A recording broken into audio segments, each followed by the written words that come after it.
laporan saya terhadap saudari Nikita Mirzani, dugaan penganiayaan telah naik ke tahap penyidikan. Jadi Fahmi sekarang harus fokus bagaimana Nikita Mirzani bisa, ya mohon maaf, ancaman hukumannya yang 15-20 tahun itu begitu berat, bisa jadi ringan. Dan saya ingin memberi efek jerah kepada Nikita Mirzani.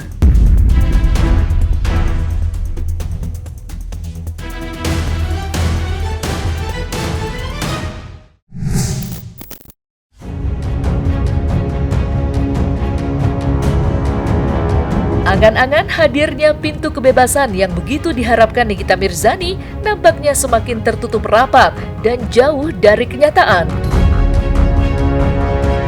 Pasalnya, pada tanggal 23 April 2025 kemarin, advokat Rasman Arif Nasution telah muncul membawa pengumuman bahwa laporan polisi atas dugaan penganiayaan yang ia layangkan terhadap Nikita sudah berjalan dan ditetapkan naik sidik. Dan potensi pidana dari apa yang dilaporkan Rasman tentunya tidaklah main-main, lantaran masih segar diingatan bahwa Rasman menuding Nikita melakukan penganiayaan di depan Polres Metro Jakarta Selatan. Saya 2 jam yang lalu sudah mendapat surat pemberitahuan bahwa laporan saya terhadap saudari Nikita Mirzani, dugaan penganiayaan telah naik ke tahap penyidikan dan sudah ada pemberitahuan ke kejaksaan di Jakarta, serta saya diberitahu akan kembali diperiksa sebagai seorang pelapor plus saksi saya. Dan saya mengucapkan terima kasih kepada Bapak Kapolres Metro Jakarta Selatan. Tentulah ini hasil dari pemeriksaan yang kompeten oleh pihak penyidik, Saudara Imam Ghazali dan teman-teman. Karena itu, saya akan segera mempersiapkan diri untuk dimintai keterangan setelah laporan saya dinaik sidik, dan saya mendesak agar segera ditetapkan tersangka. Ia setelah lama berseteru dengan Nikita Mirzani dalam perperangan panjang yang sudah merembet kemana-mana, kesabaran serta kegigihan Rasman Arif Nasution akhirnya berbuah manis. Tinggal sedikit lagi, advokat asal Sumatera Utara itu bisa menunjukkan kepada publik bahwa Nikita Mirzani tidak kebal hukum. Lantas, seperti apa proses peradilan Nikita Mirzani dalam kasus ini? Mengingat dirinya juga tengah berhadapan dengan perkara hukum lain. Nikita Mirzani dapat saya pastikan insya Allah beliau ini nanti sidangnya bisa jadi paralel dengan sidang saya. Karena proses laporan Reza Gladys di Polda Metro dengan dia sekarang status tersangka dan ditahan, plus laporan saya insya Allah dalam waktu dekat akan jadi tersangka setelah tadi hari ini ya 23 April suratnya saya terima, naik ke tahap penyidikan, dan artinya bisa jadi proses persidangannya paralel, hanya saja jamnya dibedakan, dan ancaman hukumannya nambah 2 tahun 8 bulan dari laporan yang dilaporkan oleh Dr. Reza Gladys. Jadi Fahmi sekarang harus fokus bagaimana Nikita Mirzani bisa, ya mohon maaf, ancaman hukumannya yang 15-20 tahun itu begitu berat, bisa jadi ringan. Laporan saya itu 2 tahun 8 bulan. Ya artinya selesai kasus yang satu masuk kasus yang kedua. Saya sudah katakan, saya memaafkan Nikita, yes. Tapi saya tidak bisa melupakan perbuatan dia. Dan saya ingin memberi efek jerah kepada Nikita Mirzani. Selain memberikan kabar terbaru terkait laporan polisinya terhadap Nikita Mirzani yang sudah naik sidik, Rasman Arif Nasution pun turut memberikan pula sebuah pesan kepada kuasa hukum seterunya, yakni Fahmi Bahmid.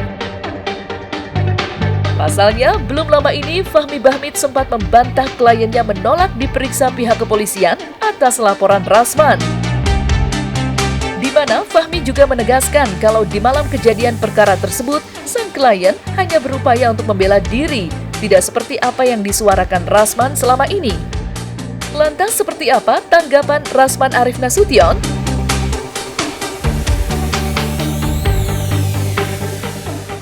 Jadi bagi saya, keterangan Fahmi ketika dia mengatakan, oh ini kan pemeriksaannya harus bersama-sama, karena ini kan Nikita Mirzani membela diri. Kok bela diri? Dia yang datang ke Polres Metro. Oke, saya dan istri saya membantu Saudari Loli atau Laura Mezani. Kok dia bilang saya mengeroyok dengan istri saya? Emang kami siapa? Emang guanya siapa? Buat tolong anak dia, bos. Terus dia datang. Bagaimana ceritanya orang datang menganiaya? Kalau kuan menganiaya dengan istri, selesai dia. Dan saya bertahan karena dia seorang perempuan. Dan saya buktiin saya berdarah, terus saya proses. Dan sekarang sudah status naik sidik. Tidak ada yang menolak, tapi harus pada proses yang sama. Gak ada tolak menolak, tapi kalau misalnya yang diperiksa itu ada yang tidak mau diperiksa, terus di sini juga harus diperiksa, ya harus bersama-sama prosesnya berjalan. Nggak ada kan, prosesnya beda. Jadi yang harus difahami dalam proses ini, Nikita itu membela diri pada saat itu, gitu loh ya. Dan itu rame kok ya, ada videonya semua seingat saya, ada fakta-faktanya. Saya nggak perlu terlalu mendetail terkait dengan fakta-fakta kejadian. Jadi Fahmi, kalau masih paham sebagai lawyer bahwa urusan penganiayaan dengan pengeroyokan katanya harus sama-sama diperiksa. Dia membela diri. Bela diri apaan? Ada CCTV. Sehingga saya sudah katakan, kalau tidak juga naik sidik kemarin saya akan bereaksi. Dan sekarang sudah naik sidik. Sudah, proses saja. Miris benar nasib Nikita Mirzani saat ini. Ia tidak hanya dipusingkan dengan apa yang kini ditempuh Rasman Arif Nasution, tetapi Nikita juga harus dibelenggu ketidakpastian dari perkara hukumnya dengan Reza Gladys. Ya, perkara yang menggelayuti, namun kepastian dari perkembangannya masih menjadi bayang-bayang semu. Alih-alih mendapatkan kebebasan karena belum tercapainya P21, Nikita justru terancam mendapatkan penambahan masa penahanan dari jaksa penuntut umum. Isu ini berhembus lantaran banyak yang menduga jika para JPU berupaya menyeret pihak-pihak lain yang terlibat dalam kasus ini sebelum berkas perkara Nikita rampung. Lantas, seperti apakah pandangan para praktisi hukum?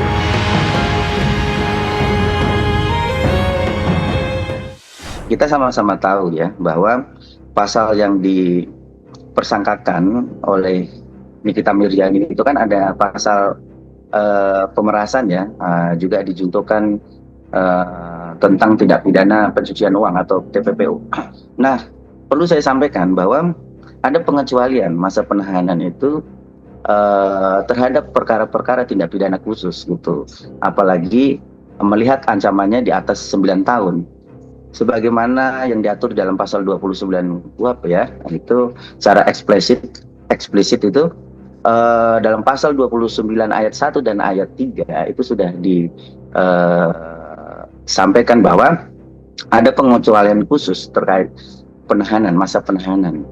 Apabila ancaman terhadap tindak pidana yang dipersangkakan itu melebihi 9 tahun ancamannya, itu ada pengecualian. Jadi ada perpanjangan penahanan yang diminta oleh pihak penyidik kepada ketua pengadilan berdasarkan permohonannya dan bisa diperpanjang selama 30 hari ditambah lagi 30 hari. Ada yang namanya PN1 dan PN2.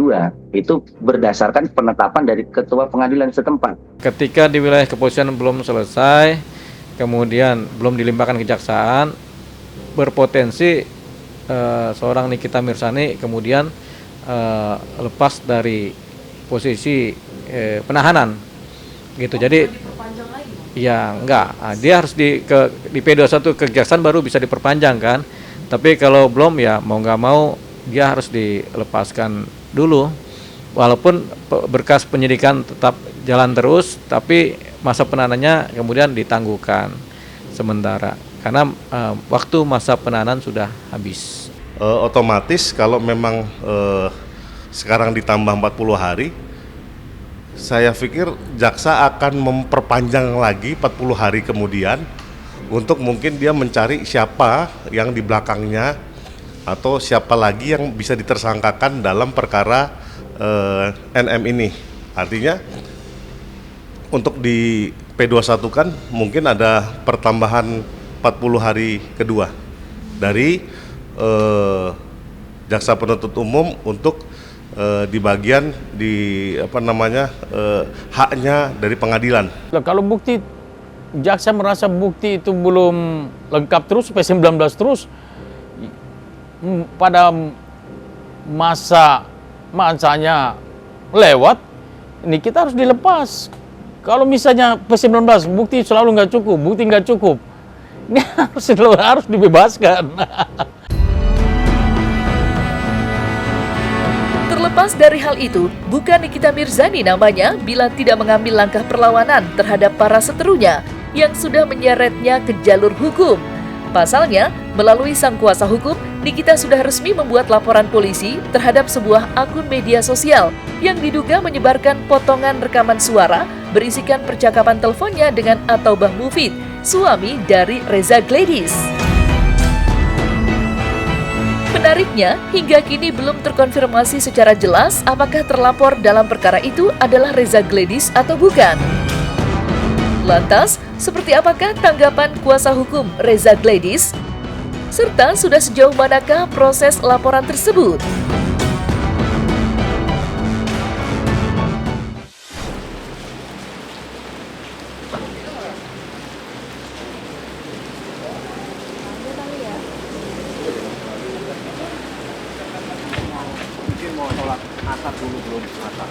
Bang, perihal laporan terhadap akun TikTok sudah ada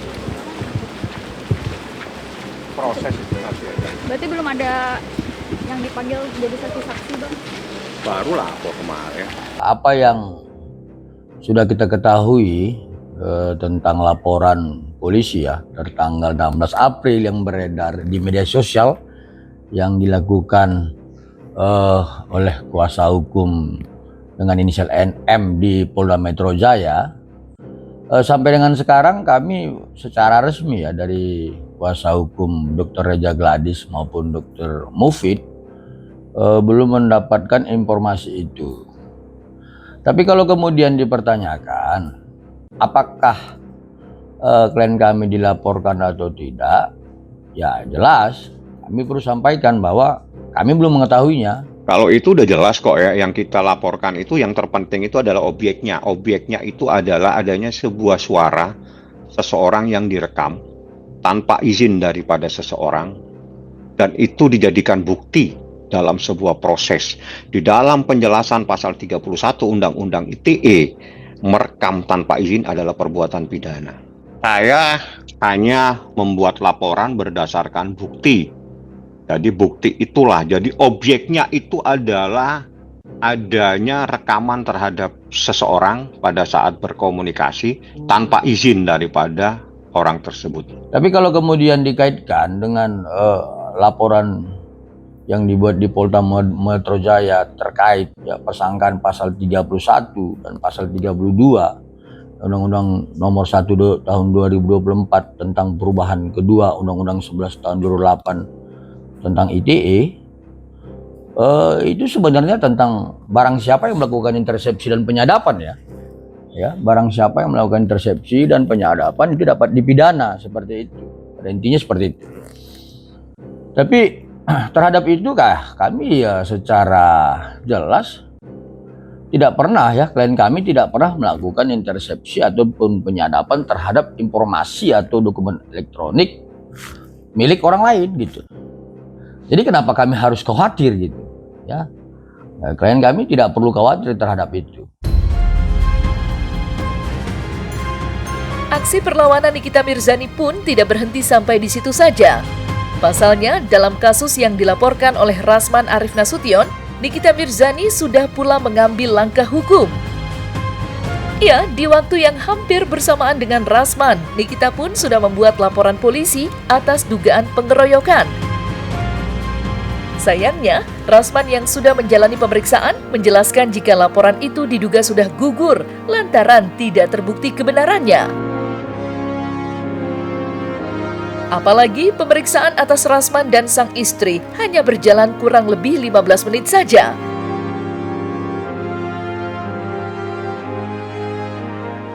Saya sampaikan bahwa benar Nikita telah melakukan laporan polisi. Nikita melapor karena dia dikeroyok. Seorang wanita, seorang single parent, punya anak 3, sendirian dia dikeroyok oleh lebih dari 1 orang, sehingga Niki melaporkan dugaan penganiayaan dan pengeroyokan di Polres Metro Jakarta Selatan. Kejadiannya ada di sebelah. Pasalnya yang dilaporkan 170 adalah pasal pengeroyokan. Saya tadi diperiksa setelah sebelumnya Bu Ade juga kaitan dengan laporan yang katanya saya melakukan pengeroyokan bersama dengan istri saya. Ya kita jelaskan, ya pemeriksaannya tadi nggak nyampe, ya kira-kira 1/4 jam aja, karena memang tidak terbukti itu kan. Ada perlawanan nggak Bang dari Niki pas? Ya mereka saling, yang jelas Nikita sebagai seorang perempuan mempertahankan dirinya karena dia merasa ada sesuatu sehingga dia melawan. Jadi Niki adalah membela diri sebagai seorang perempuan, tiba-tiba ada persoalan dengan seorang laki-laki dan seorang wanita. Saksinya ada di situ. Nah, saksi bukti yang paling itu CCTV ada. Semua sangat jelas terlihat. Jadi buat kau NM silakan kau berhalusinasi ya, silakan ya. Dengan menuduh kami mengeroyok, nah, silakan kau berhalusinasi.